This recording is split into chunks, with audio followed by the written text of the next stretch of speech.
Okay, we're going to start out here in the front. It does have a hookup light for hooking up at nighttime on the jack. Has your up and down button for taking it on and off the vehicle.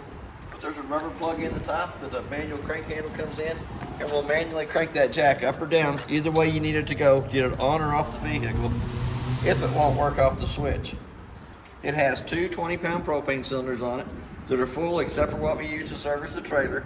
The arrow on the auto regulator is pointed towards that tank there. We open it up, it shows green inside the eye. As soon as that bottle would come up empty, it's going to turn red inside the eye instead of being green, indicating that the bottle it's pointed to is empty. If the other cylinder's already opened up, it'll automatically pick up the gas from this side over here. Still going to show you red inside the eye that the bottle it's pointed to is empty, but it'll automatically pick up from this side over here so you don't lose your gas service in the middle of the night.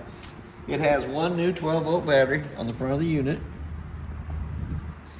It also has a 7-way holder on the off door side that holds your chains and your 7-way up off the ground to keep them from getting corroded.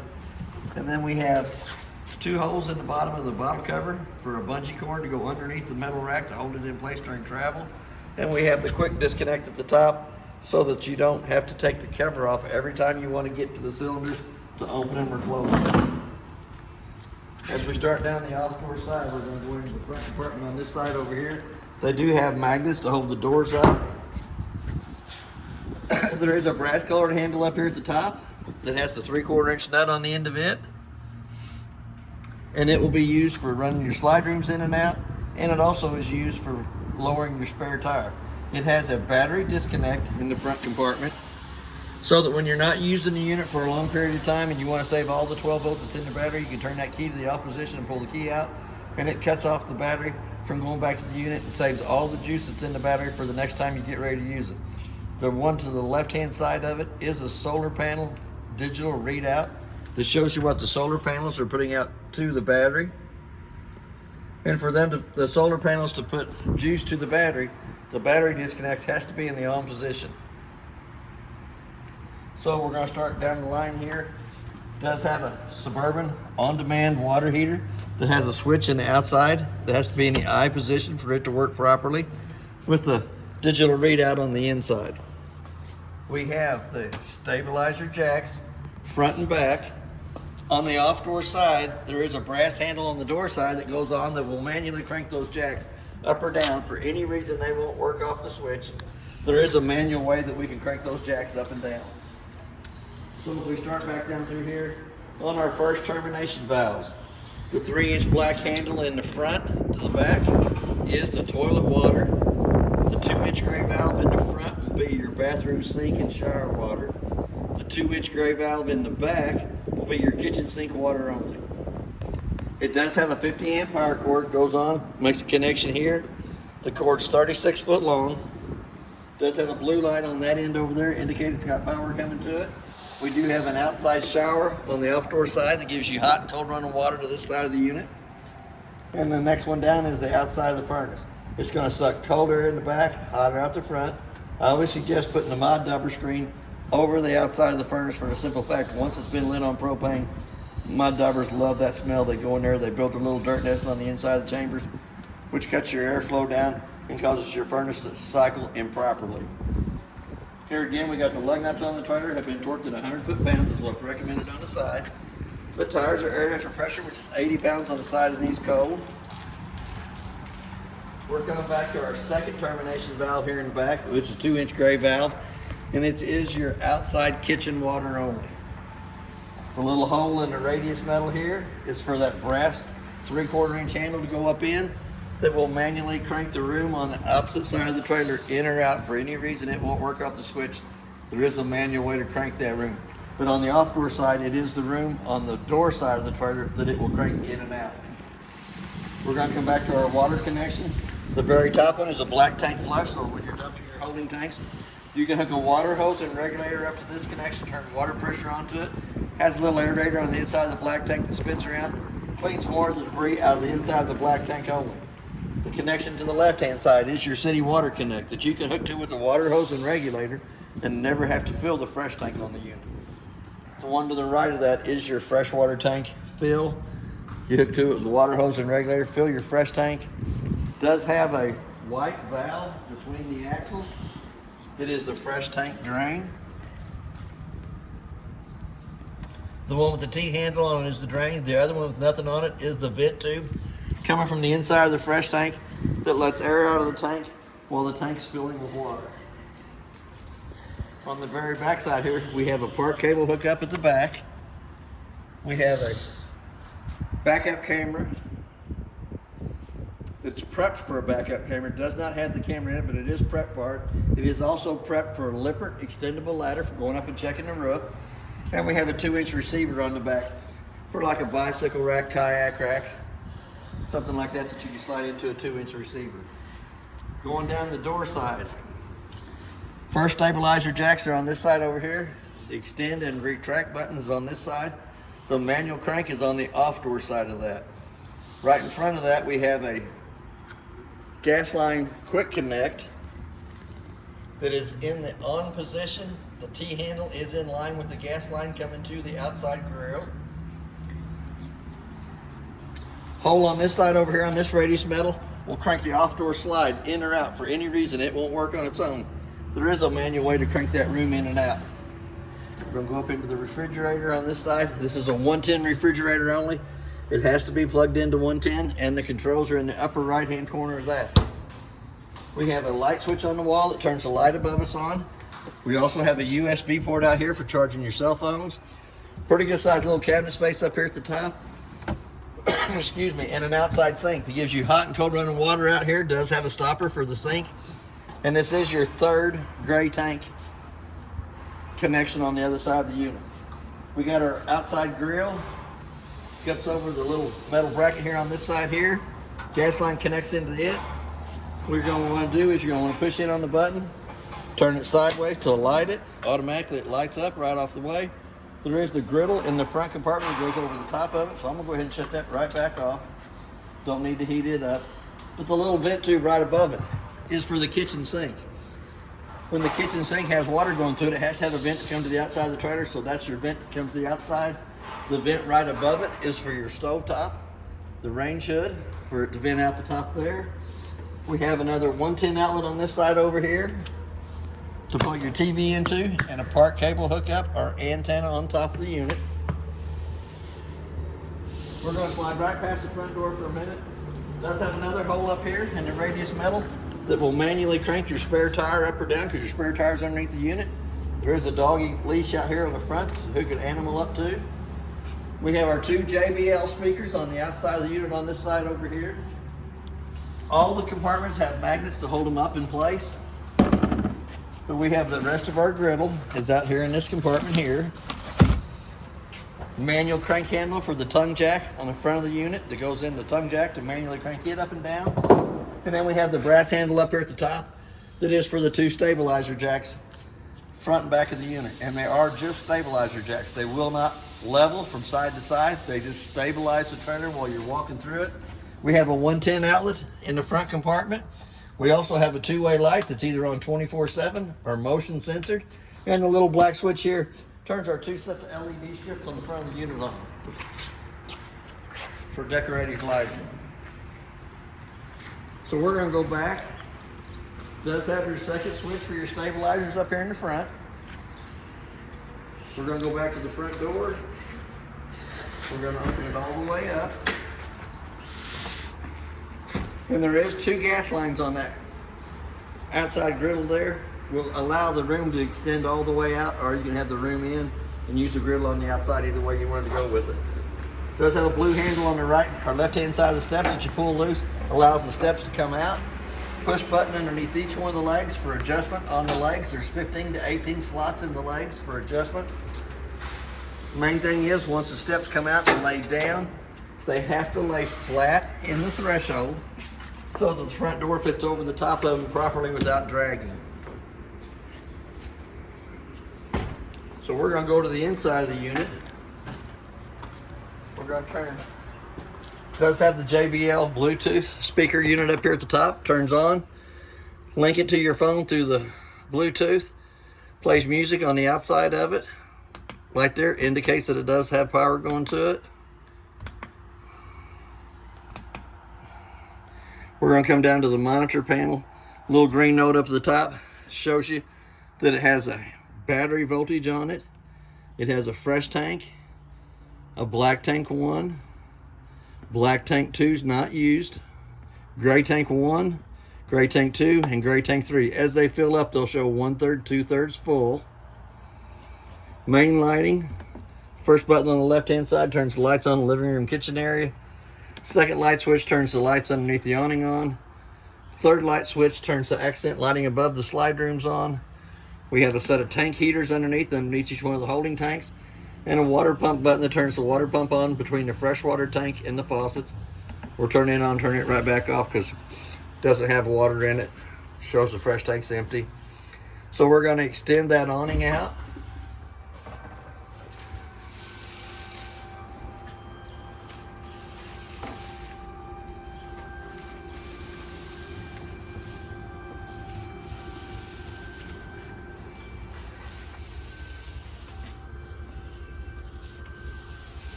And as the awning comes out, we don't want to get too close out of the trailer out there. It does have a skirt that should hang straight up and down.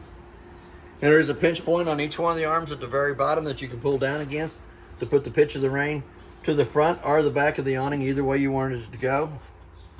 It does have our decorative lighting up against the side of the trailer. So we're going to run that right back in so that the wind don't catch it. That is one of the most expensive parts you'll put on the unit.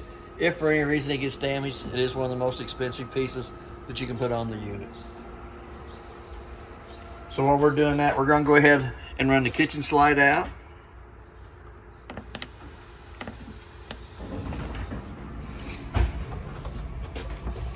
It's always good to make sure there's not a vehicle or a tree up along this side over here before you run it out.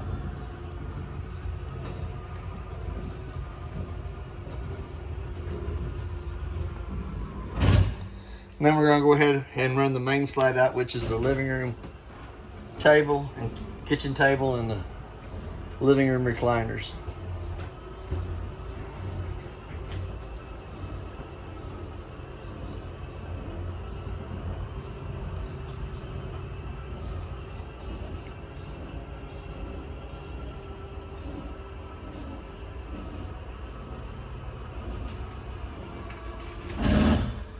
So as we start down this side here, we're going to go to the refrigerator next. Refrigerator and freezer. Does have the controls for the refrigerator in the upper right hand corner in the bottom of the refrigerator. Shows you that it already has frost up in the top, so it run overnight. Microwave. The only thing I can tell you about the microwave is I did warm my coffee up in it. It has a clock button on it. Let's say it's 3:30. Hit that clock button again to the 2 center eyes is flashing. The only reason I set the time on the microwave is if I leave the unit for any long period of time and come back to it, if it doesn't have the proper time, I know the unit's lost its 110 power coming to it. Usually here at the stores, because somebody's unplugged their trailer, unplugged my trailer, plugged their trailer back into it, which would set the time being wrong on the microwave itself. Light switch on the right hand side of that turns the light above the countertop on. We do have a 110 outlet and a USB port right down below that. We're going to go into the top drawer here. There is 2 sets of keys to the unit. The purple key does the front door lock and deadbolt. The black key does your slam locks on the outside. And then your 751 key does your outside shower. Most important piece of paper in the whole unit is this one right here. It is the Forest River Appliance Information Sheet. It will tell you what the appliance is, who manufactured it, model and serial number of all the appliances is in there, and then all the rest of the paperwork in there is in this black bag. A lot of good reading inside of it. A couple more drawers down below it. Pretty good sized cabinet space. Put your bigger snacks in there. We're going to come up to the outside range hood. Does have a light for cooking. Does have a fan switch that turns the fan on, but for that fan to work properly, the 2 tabs on the outside range hood have to be lifted up, allows that flapper to flap. We have a slider window in behind the stove. Pretty simple, pull that, slide it over. Does have a screen on this side here. We do have the dark out shades. We're going to come down to the glass stove top. We're going to lift it up 2 times up out of the way. We're going to turn the button on the far right hand side on the stove on, which illuminates the valves. We're going to turn the valves to the highlight position, hold down on the valve using the striker on the left-hand side of the light. You're going to let it run for just about a minute before you let it up. It does have a thermocoupler to the right-hand side of each one of the burners that has to heat up to temperature before it will keep gas coming through it. If you light it and just let off of it, it won't stay lit. You got to light it, hold it for a minute, dial it up to the temperature you want.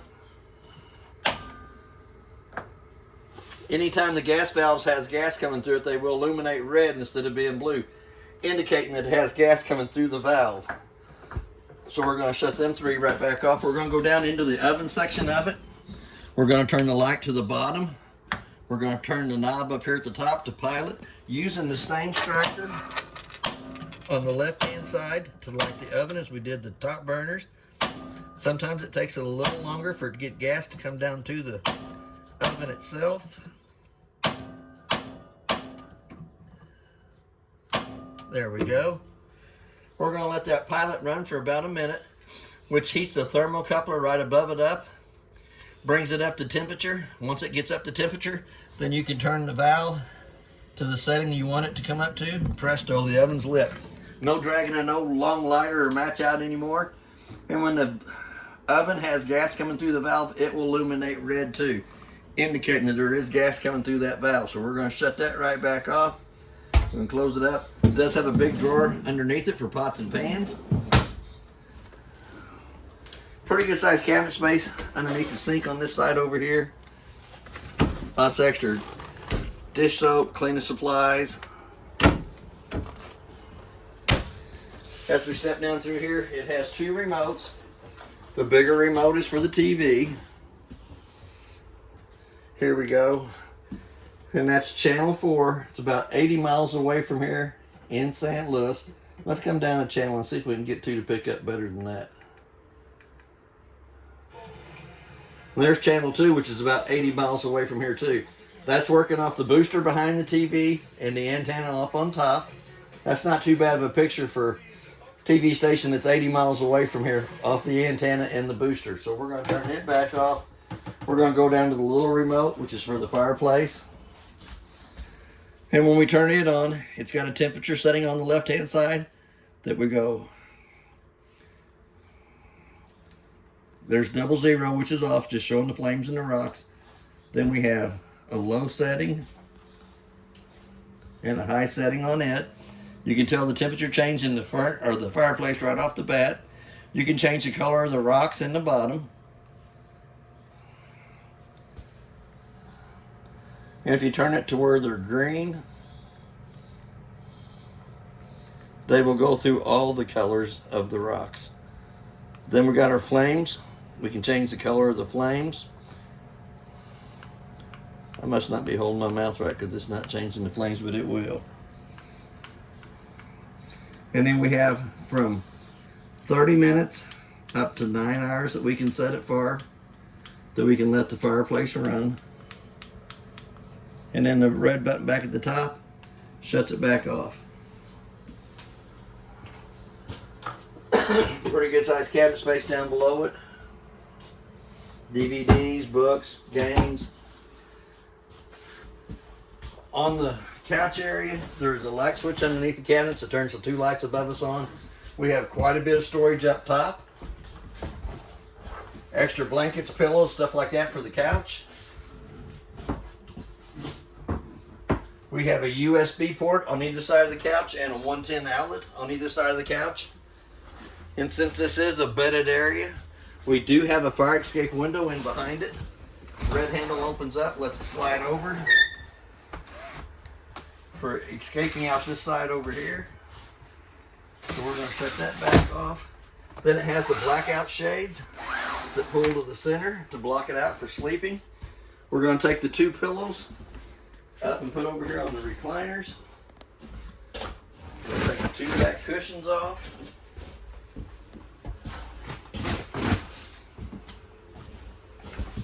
Set them up out of the way. Grab a hold at the bottom at this. We're going to lift it up. It does have the two legs that fold out to secure them in place. Now when you got the couch out to a bedded area, you can't have the fireplace on. And then the back of it will lay back down to make the head of it I pulled it out a little bit too far. I'm gonna slide that back in. It makes a nice little bedded area there. It is also memory foam, so it's pretty comfortable.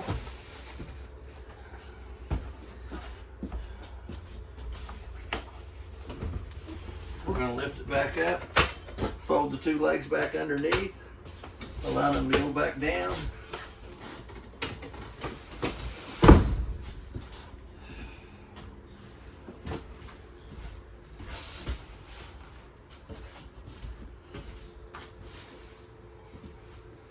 Pretty good lot size little cabinet space on either side of the couch. Extra pillows, blankets, books to read, snacks. This side over here, not as big as that side there, but that is where your water lines come in, going to the unit. Another light switch in the top of the slide room that turns the two lights above the recliners on. There is a cup holder on either side. I'm going to take the two little pillows back to the couch. On the recliners, the center console does fold down. Should give you two more cup holders and another charging port. USB ports on either side. Little handle off to the outside of each one of them for the recliners. Light above the table has a little push button in the center of it. There is two stationary chairs to the table. There's two more up in the master bedroom in the closet that are foldable tables, so you can have 4 chairs there instead of just 2. We do have the bigger windows behind the recliners and the table. T-handle comes up, slides over, allows you to have a cross-reference wind if you wanted it. Still got the blackout shades front and back, and on your slide windows for the side. We're going to come over to the kitchen sink real fast. It does have a 110 outlet that is also GFCI protected. We have a brown vent on the back of the sink that is for your heat to come through. A light switch on the door side of it that illuminates the lights around the bottom of the countertop. We also have a LP detector, carbon monoxide detector. It's going to beep one more time. There we go. Light switch on this countertop that turns the light on between the counters and that. Pretty good sized cabinet space up top and bottom.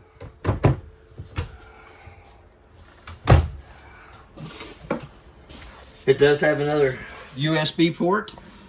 Also has the 110 outlet that is also GFCI protected. The plate above it's for the Wi-Fi. Pretty good sized cabinet space down below there. We're going to come down to the breaker box. Get the breaker box in the center. The breakers are marked from the left to the right exactly what they are, with your main bin in the center. Your 12 volt car fuses on the right hand side from the top to the bottom. The first 3 spots are empty. The rest of them are marked from the top to the bottom what they are. The biggest part of them are lights, but they also have a red light to the right hand side of the fuse. So anytime one of the fuses would happen to blow, it'll have a red light off to the right hand side. They can also be seen through the screen here in the front. We're going to come back up here to this thermostat. Coleman Mach thermostat. Hit the button 2 times. It brings you to the mode that you want to be in. We're going to go over to where it says cool. Hit that mode button 1 time. Brings you over to the fan. We're running in auto and high. Hit it there. Automatically it comes on. It's already 75 degrees in the trailer, but it is set for 33 degrees. It does have a quick cool down right above us that brings the temperature down in the living room kitchen area. Then whenever you get the living room and kitchen area to the temperature you want, we'll go ahead and slide these sliders back shut, which puts the air conditioning coming to the round vents in the ceiling. Brown vents on the cabinet are for heat. White vents in the ceiling are for AC. So we'll let that run for a minute. We're going to go ahead and turn that back off. We're going to go back to the mode button twice, bring it to the mode. We're going to dial it off. Hit that mode button 1 more time, bring it back over to the fan speed, hit it for off to turn the AC off. Same way with your furnace. You're going to hit your button 1 time. We're going to bring it over to the heat side. Hit the mode button again. The temperature's dialed up to 99 degrees in here. The room temperature is set at 75. All you have to do is crank the round dial down to get it to come down to the temperature you want it to. We're going to hit that mode button one more time. We're going to bring it to where it says heat off. Hold on, I got to go back up past where it was. Now we're going to bring it over. Bring it back to off. Fan speed comes off. We're going to hit it off there. Now once the furnace has been lit or thinks it's been lit, it does not automatically shut off. It can run anywhere from 5 to 10 minutes longer till it cools the burn chamber down before it shuts itself off. So we've already done the monitor panel here, so we're going to slide right past that. We're going to go into the main bathroom. There's 2 light switches in here, one on the right or left hand side as we come in that turns the lights above us on, one on the right hand side of the door that illuminates the back of the mirror. We also have a 110 outlet that is GFCI protected. Pretty good sized little cabinet space down below here. That is also where you'll access into the water pump for winterizing purposes.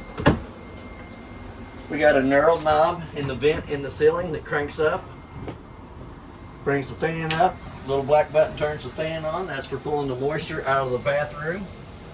We're going to shut it back off. We're going to drop this back down. We're going to come down to the Suburban on-demand digital readout on the inside. For this to work properly, the one on the outside of the hot water heater has to be in the I position. Then when we hit this button in here, it'll tell you the temperature of the water that's coming through the Suburban on-demand water heater. You can change it to Celsius or Fahrenheit. You can dial your temperature up or down, whatever temperature you want the hot water to get to. Once you call for demand for water in any of the faucets, it's going to show you a little sprinkler on the left-hand side. It's got a little fan in the center that shows you there's water circulating through the hot water heater, and then it'll have a little flame on the right-hand side indicating when the hot water heater lights. All 3 of those will be going anytime you call for demand on the hot water side of the unit. Here again, back to the bathroom sink. Left-hand side is our hot water. Right-hand side is our cold water.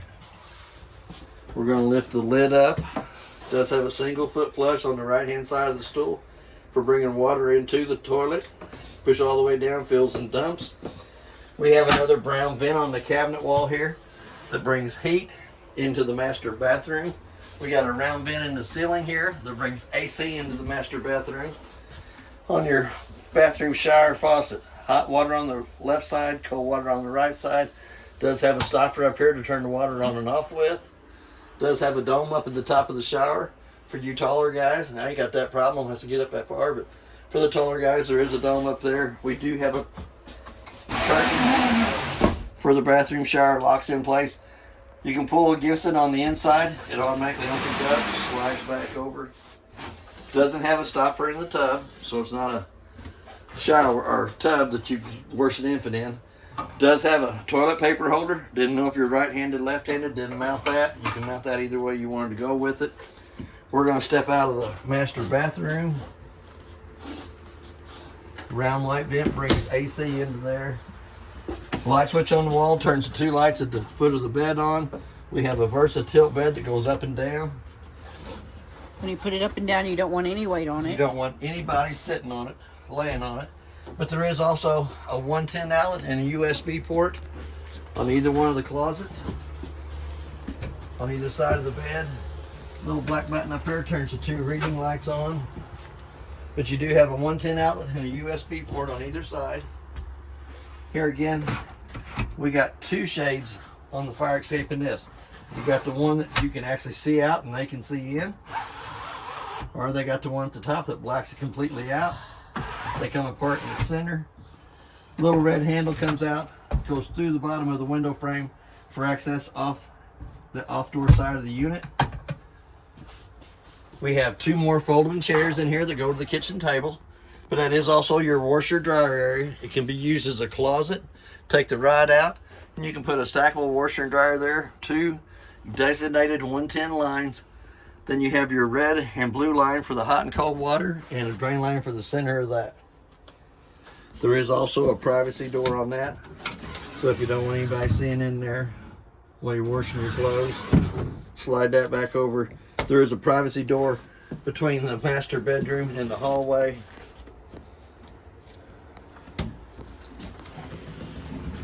For privacy in the master bedroom.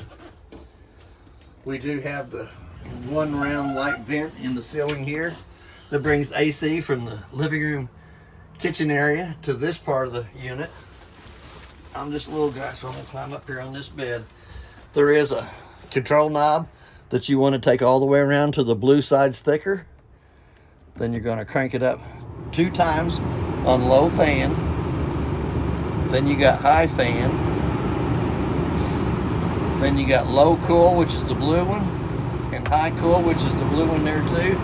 This AC vents out either end. Does have controls here for the vent on itself. Does have pretty good sized storage up above it, extra pillows and blankets. And we're going to run that Versa bed back down.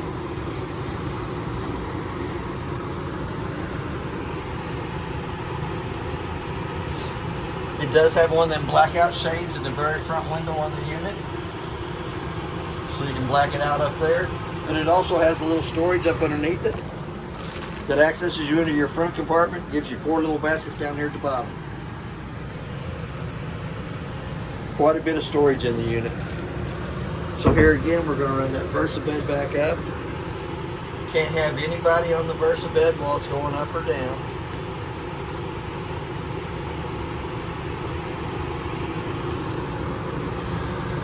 There is another place for a TV over here, mounted to this one all.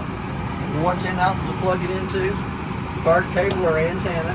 Green light indicates the booster's working. And then you have your satellite prep for the master bedroom too.